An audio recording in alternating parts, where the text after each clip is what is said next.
that are very, very overweight. And they say, you know what, Peter, I barely eat anything. And I even look at a donut and I put on 5 pounds. Mhm. And part of that is just the way that their metabolism is set up. But once they get over that hurdle and they start burning the calories and the weight starts to come off, their metabolism speeds up, and they're off to the races with transforming themselves into a healthier version of themselves. So it's eating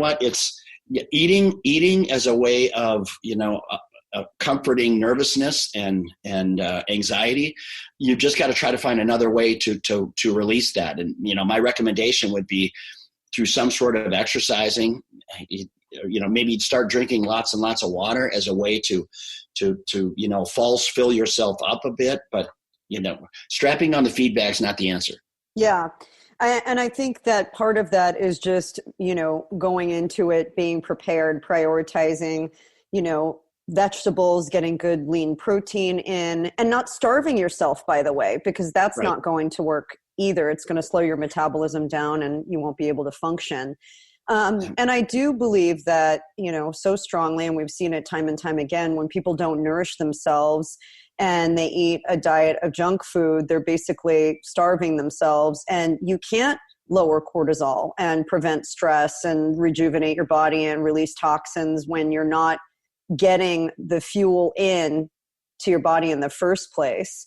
Do you think, is there a strategy that you've been able to use or you've shared with others on how to eat in a way that feels good and feels right for these times? Yeah, well, you know what? A lot of people, so for me, my normal eating habits are generally, if I'm going to have carbs, I try to have my carbs earlier in the day. And I'm not talking like, dark 30. I'm talking, I'll have my carbs.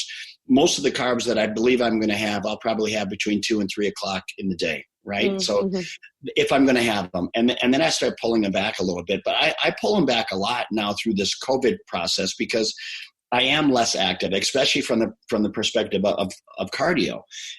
But a protein-rich diet of good sources of protein, and then lots of green vegetables are a great way. And if you're eating that way, the hunger cravings tend to subside. But you know what? The problem is you've got to keep yourself busy.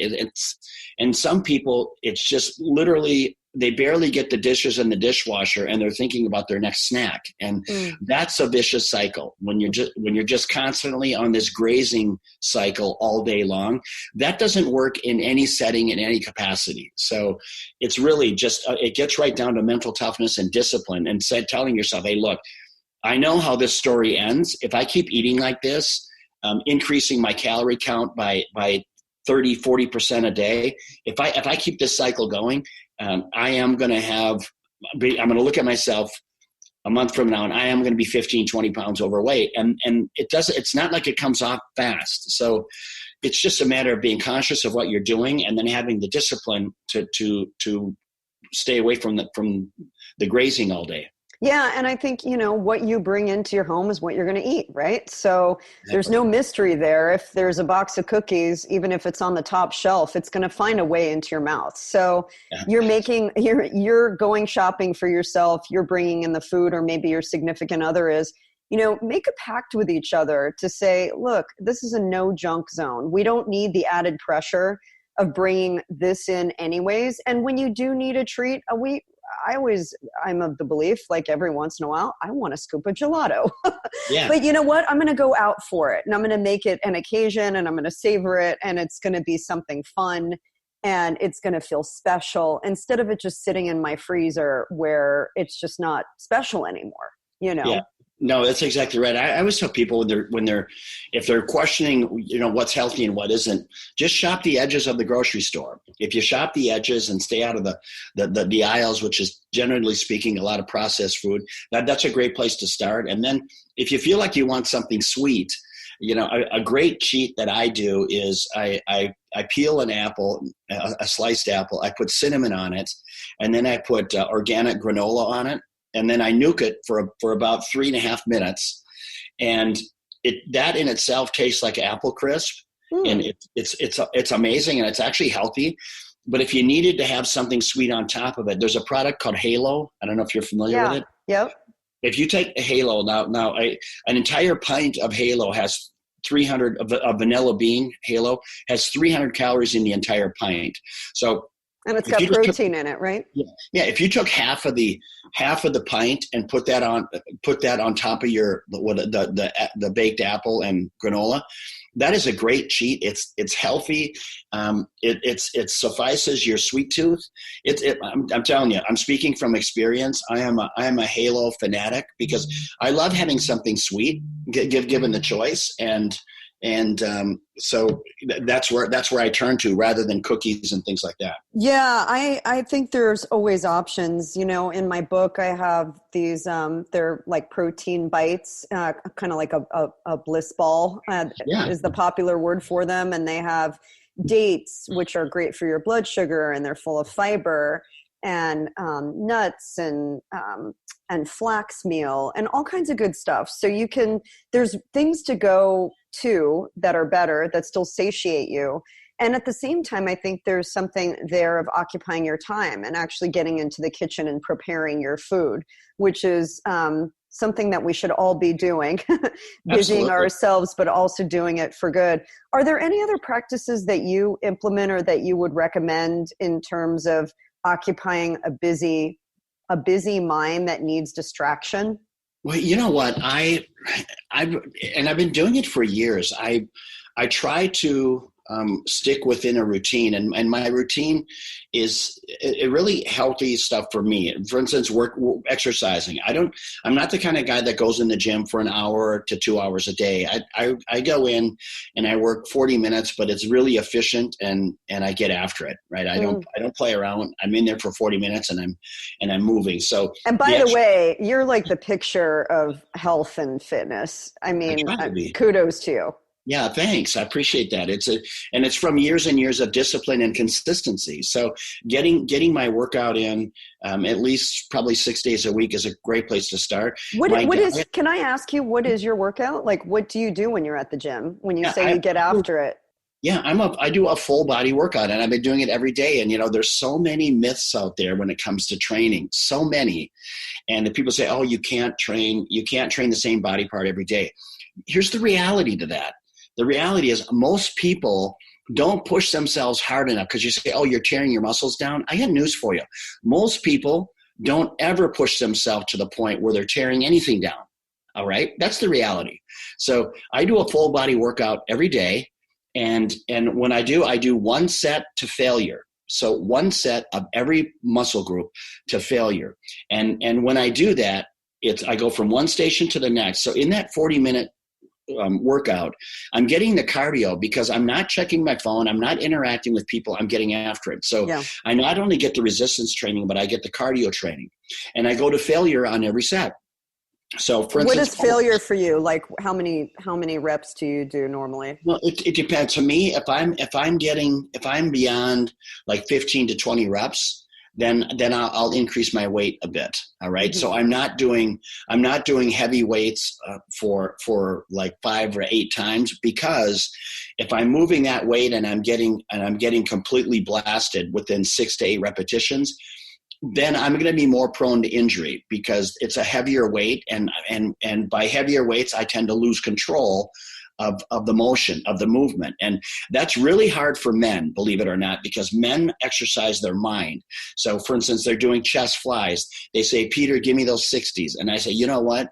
Let's go to the 45s and let's do slow and controlled, because at the end of the day, and don't feel that you have to count. Quit counting. Listen to your body and go to complete failure, right?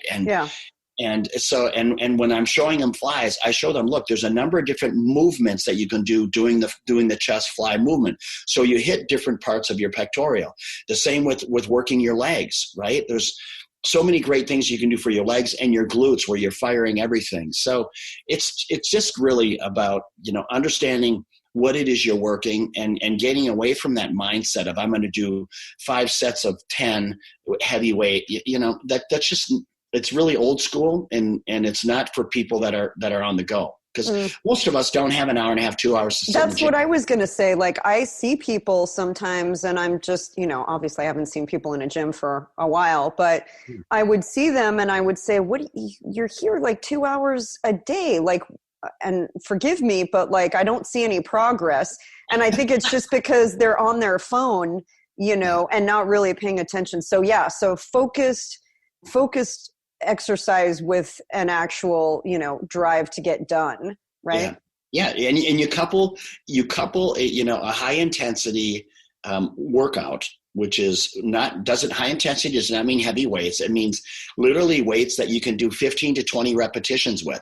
And once again, I'm not counting. I go to failure. You go to failure. Yeah. And failure is different for everybody. So absolutely. And my only advice would be if you pick up a weight and you can only do it 6 to 8 or 9 times, my recommendation, take a lighter weight and get yourself up to where you're doing 15 repetitions and have them nice and slow and controlled movements. Because once again, you're not exercising your ego. You just got to go with listen to your feel your body. And to me, when the lactic acid starts to build up in whatever body part you're training, that's the moment where it gets uncomfortable. And I always say exercising is just like business. It's so in business, sometimes when things become uncomfortable and unpredictable, that's where the lessons are learned. So the same is applicable in exercising. When you get to that point where you're starting to feel the lactic acid building up, that's your body telling you, hey, Peter, you're working hard. Okay. Hey, Peter, I hear what you're saying. I feel what you're doing. And that's it. Now, that doesn't mean put the weight down. That means that I'm to the point now, though, this is where I've got to dig in. This is where I've got to do, 3 or 4 more repetitions. So as soon as you start to feel uncomfortable, if you put the weight down, you're quitting. You're quitting on yourself. And that's the absolute truth. If you train the way that I just told you, and as soon as you start to feel a little bit of discomfort, you set the weight down or you quit the movement. If that's how you're training, you're never going to get the results you're looking for. And I promise you, the people that you see that are ripped, that are in great shape and have great symmetry in their body type, they didn't get that way through putting the weights down as soon as things got uncomfortable. They power through it and they're accustomed to, what people term as the burn. Now you couple that with sensible eating, meaning, and you know what, if you struggle with it, let's just do simple math. The bottom line is if you're looking for lean muscle mass, you got to get rid of the fat. So you got to increase your cardio and you got to burn more calories than you're taking in.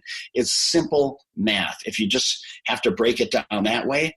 And then the third component is, all right, if I get so many calories a day, what are those calories that I want to do? Do I want to waste them on a cookie, which is like a flash pan? Right? I mean, it goes in, it's burned, it's a quick boost, but it's just such a waste of calories. There's no nutritional value to speak of. So getting into the habits of just eating, good sources of protein, good sources of greens. And look, it's not to say that you can't have dessert ever again. That's not it either, because that'll drive anyone crazy, right? Yeah. You have to be able to live. And I would say it's not what you do once in a while, it's what you do every day. So yeah. Totally. That to me is like one of the most important things ever, because people oftentimes want to, they work out once and they're like, well, I'm fit, or they'll have one cheat meal and then they'll come down on themselves. And the truth is you need to have some extra calories every once in a while. So don't beat yourself up is the point. And don't beat yourself up. And I think finding a workout partner, by the way, helps you get over that hump, because it happened yesterday. I was doing a vinyasa yoga class, I guess, on online with my daughter, and she wanted to stop about 20 minutes in, and I was like, nope, keep going. Come on, let's just do this together. So when you can find a buddy, even if they're not in your home, even if it's just a friend that you're working out with that you can encourage each other with. And I think for the guys out there, this is really important, because I think guys are just by nature, they are, they encourage each other. They work out together, the bros, they like pump each other up, like find that workout guy that is going to help you get there. And the only thing that I would elaborate on that, I see a lot of that. And my advice would be, if you get yourself to a place where you can exercise, where you can train alone, because otherwise what ends up happening when something happens to the other person's schedule and they can't make it, you start using that as your excuse that, oh, I'm not going to train today, I'll hit it tomorrow. So that's getting that independence where you say, look, I'm going to get in, I'm going to have a great workout. That's number one. Number